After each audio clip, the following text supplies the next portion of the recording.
Good morning, Austin. It's so wonderful to be here. Thank you so much for inviting me. I'd like to thank, first of all, Masi Villarreal, who everybody just calls Masi. He's like Madonna. Nobody has to say his full name. But really, I feel so at home here. Me siento en casa, Masi. Muchas gracias. And in general, in Texas, I really feel at home.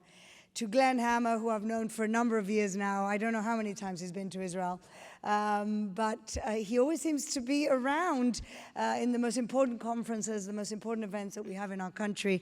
And when he moved here to Texas, I got a call and said, we're having a business conference and you're going to come and keynote. And I thought, okay, I just have to tell you something. I'm not going to be the deputy mayor of Jerusalem by then.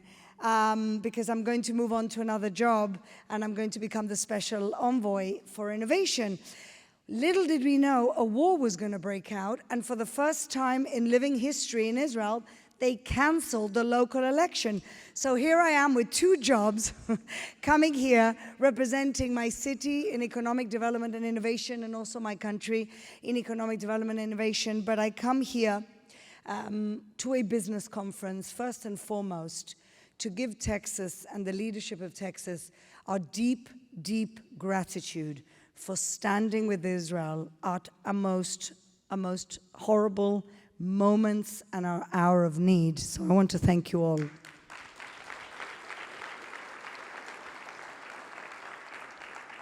I want to mention especially a really wonderful visit that we had from your great governor. Your governor came, I think it was 2 weeks after the horrible events and the massacre of October 7th. And he was absolutely unequivocal. And he could point out, and didn't need proof, and didn't need to watch a 47 movie to know what evil was and evil looked like. And not just your wonderful Governor Abbott, but also your legislature that stood by, came up with a resolution, and historically have had the most robust anti-BDS resolutions in the entire country. So I salute you for your friendship. So with all of this going on, how can we still find the light? Tonight is Hanukkah, and Hanukkah is our festival of light, when internally we were breaking ourselves apart, and a few heroic people stood up and somehow saved the Jewish people from yet another calamity. And so for us, Hanukkah, the festival of light, is really symbolic of the fact that sometimes a little light can light up a very dark place, and that's really all you need. So the little light for us is really how we move forward from here. And the friendship and the bonds that we have with the United States, and especially our Lone Star State here, connecting with the Lone Star State there, are really that light that we look forward to better days. So what is going on in Israel economically right now, and how is this relevant to what we're doing here today? So Israel is, as you all know, the startup nation. It has the most innovation per capita than any other place on earth. I think second to Silicon Valley in terms of actual gross innovation, but in terms of per capita, it's leading in the world. Every single Israeli thinks that they can save the world with some new technology, and a tenth of them actually do. So that is really very much embedded in our DNA, this feeling that somehow we can solve problems. And it doesn't come from nowhere. We are a very young country, only 75 years. I think half the length of your country, more or less, maybe a little less. And our innovation came purely from necessity. How do you feed yourself when you're living in the middle of a desert and you have no neighbors to trade with? So you come up with some type of agricultural technology. How do you have water in a place where it doesn't rain that much? You come up with water-saving technology, and the best desalination technology in the world. And that's really how Israel became the startup nation, because necessity is the mother of invention, and we had no other choice. And that is how it became part of our DNA. But Massi said something very smart. He said that Israel and Texas can actually complement each other in a very smart way. We almost complete each other. With a startup nation and with Texas's help, we can be the scale-up nation. Not just that, you can be our gateway to many, many different regions, especially Latin America, and we can be your gateway to the entire Middle East. And so I believe there's so much that we can capitalize from each other. I was really fascinated to hear the panel that came just a few minutes ago talking about AI. And just before the war, oh my God, I sound like somebody's grandmother, just before the war, I was putting together a forum for responsible AI for the Middle East. Israel and the countries that we've made peace with the Abraham Accords. And I actually didn't think about triangulating that forum with the United States because somehow I had the impression that you guys don't like regulation that much. And if we're going to do responsible AI, maybe that'll be too much. But after hearing this panel with the notable people that sat here, I think there's an appetite everywhere to ensure that AI improves our lives and does not destroy our humanity.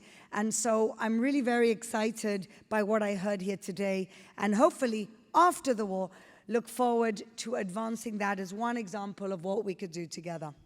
And going back to talking about the current economy in Israel, we are a robust economy. We still have incredible innovation. And at the moment, we're talking about something called dual-use innovation, something I didn't know what meant 2 months ago, but now that we're in the middle of a war, I do.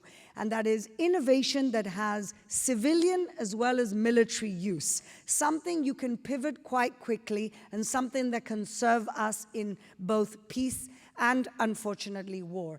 And this is something that people are really looking into at the moment, and I think that Texas also has an incredible value to add here, as you are, in fact, the state that manufactures a lot of our military hardware. So I think this is also an area of strong collaboration that we could take forward together. But in general, I came here to talk a little bit about how the Abraham Accords that the previous administration spearheaded and created has changed the Middle East for the better, and how that other little light at the end of this dark tunnel that we're in is in fact the real fact that they're not falling apart. So for the last few weeks, I've been doing a lot of press about what's going on in Israel at the moment. And everybody's question, especially to me, that has really been intimately involved in people-to-people relationships between Israel, the UAE, Bahrain, Morocco, and we were looking forward to Saudi Arabia. There's already a lot of Israeli innovation in Saudi Arabia. And of course, we all know Saudi Arabia is very interested in doing business with you. And so the question is, or the question I've been constantly asked, is this the end of the Abraham Accords? How on earth can the Abraham Accords go forward if you're in the middle of a war with Hamas, which is a terrorist entity supported by Iran, and really capturing, surprisingly, not just the hearts and minds of the radical Muslim street, but it turns out a lot of so-called social justice warriors in this country as well. And so the question is, how do we get past this? How do we look forward to a different Middle East with the United States actually as a key player in that relationship, as a triangulation of that relationship? And all you have to do is look back 3 weeks when the Arab League met. There's about 22 members of the Arab League. Thankfully, Iran is not one of them because they're not Arabs. They're Muslims, but they're not Arabs. And so the Arab League met, and they tried to pass a resolution to boycott 2 things. One is to boycott Israel and any business or normalization or anything going on. And the second one was to kick the United States out of the Gulf. And the proof that the Abraham Accords under the umbrella and under the tutelage of the United States are here to stay is that they didn't manage to get the resolution through. And so we have to understand that in the Middle East, it's all about baby steps. They're not going to love us, and they're not going to publicly come out and side with us in the war. But the fact that they couldn't get a boycott against the United States and against Israel passed in the Arab League means that is progress, and means that these new relationships are here to stay. And thank you.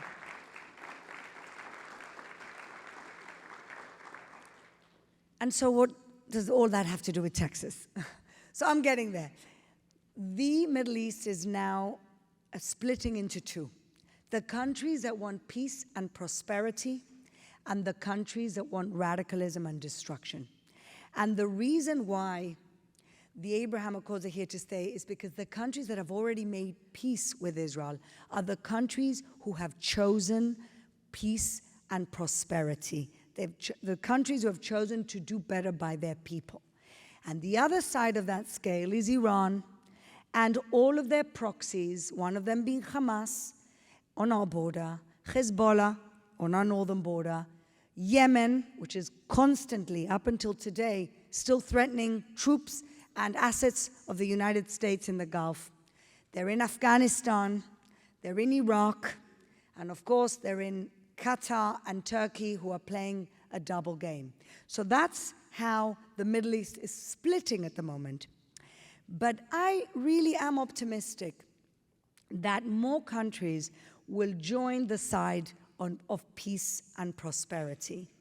We have to decide what we're going to do with Iran, and I'm assuming we're going to do that together, the United States and Israel. But in the meantime, what we can do is bring that little light through economic prosperity and through economic development. Because I am a true believer that peace can be achieved through economic development and through building economic bridges. And this is how this whole thing started. A number of years ago, under President Trump, they opened up this conference in Bahrain called From Peace to Prosperity.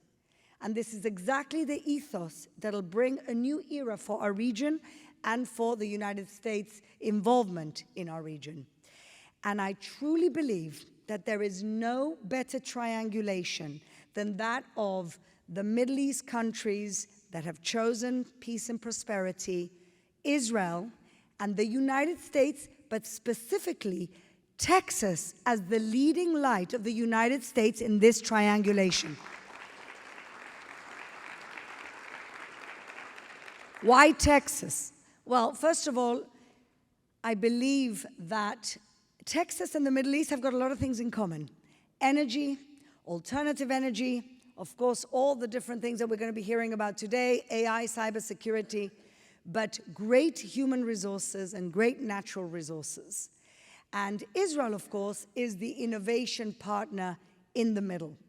And also, Texas is the friendliest state to do business. There is little or no regulation, which actually the Gulf countries are the same. We're the ones who have to deal with our regulation issues. But Texas really is the state that could spearhead this triangulation and this new era for the Middle East and the West together, thinking ahead. And so I'm here to say that we know there will be better days after this terrible, terrible war. I came mainly, and I've said this publicly a number of times, more than for business, for our sincere gratitude for standing with us, for not getting confused with the noise, seeing good and seeing evil and calling it out. So I deeply, deeply thank you for all of your support, and I look forward to many wonderful ventures together. Thank you so much.